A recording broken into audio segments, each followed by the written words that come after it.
Welcome to सद्भावना news and Poonam Sharma. Ashoknagar जिले में पंचायत चुनाव का एक अनोखा मामला सामने आया है। भटोली ग्राम पंचायत में गांव वालों ने मंदिर में बैठकर पंचायत बुलाई और सरपंची के दावेदारों से बोली लगवाई। 21 लाख रुपए से बोली शुरू हुई और 44 लाख रुपए पर पहुंची।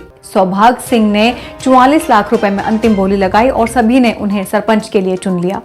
अब उनके खिलाफ दूसरा कोई खड़ा नहीं होगा। प्रदेश में साल भर के इंतजार के बाद पंचायत चुनाव प्रक्रिया शुरू हुई है और अशोकनगर के भटोली पंचायत में निर्विरोध सरपंच का चुनाव कराने के लिए दावेदारों को एक साथ बैठाकर बोली लगवाने का मामला सुर्खियां बटोर रहा है। हालांकि इस प्रकार से सरपंच के चुनाव को अधिकारी नियम के विरुद्ध बताते हुए जांच करवाने की बात कह रहे हैं। पंचायत के मौजूदा सरपंच रमेश लोधी ने बताया, वर्ष 2009 में भी ग्रामीणों ने विकास कार्य की शर्तों पर मंदिर में उम्मीदवार का फैसला किया था, लेकिन 2015 में चुनाव हुआ और मेरी जीत हुई। इसकी वजह से आपस में बिना मतलब के मतभेद पैदा हुए। इसलिए हम लोगों ने इस बार फैसला किया कि सर्वसम्मति से उम्मीदवार का फैसला कर लिया जाए ताकि निर्विरोध चुनाव हो सके। उन्होंने कहा, गांव वालों ने अनुमान लगाया कि मंदिर के पुनर्निर्माण और दूसरे विकास कार्यों में कम से कम 21 लाख रुपए खर्च होंगे। इसलिए हमने चारों उम्मीदवारों से कहा कि जो चुनाव लड़ना चाहते हैं वे बोली लगाएं। सौभाग्य सिंह ने सबसे अधिक 44 लाख की बोली लगाई। इसीलिए हम लोगों ने फैसला किया है कि सिर्फ वही नामांकन भरेंगे।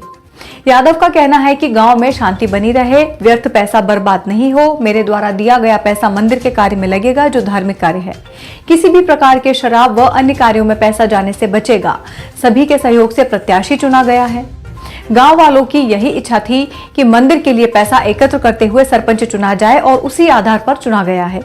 ग्रामीणों से मिली जानकारी के अनुसार 2009 के चुनाव में भी कुछ इसी प्रकार से सरपंच का चुनाव हुआ था। उस समय ये रकम 5 लाख रुपए थी। बोली में लगाई गई राशि को मंदिर प्रबंधन के पास रखना होगा। ये रकम गांव के विकास के लिए इस्तेमाल की जाएगी। जब इस मामले को लेकर अशोकनगर जिले के कलेक्टर आर उमा महेश्वरी से बातचीत हुई तो उन्होंने कहा कि इस मामले को दिखा रहे हैं। वहीं इस मामले को लेकर प्रभारी मंत्री प्रद्युमन सिंह तोमर ने कहा कि ये मामला मेरी जानकारी में नहीं है, इस मामले को मैं दिखवाता हूं और अगर ऐसा हुआ है तो ये लोकतंत्र की हत्या है।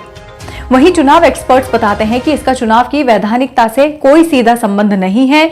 जो भी चुनाव लड़ेगा उसे फॉर्म भरना ही होगा।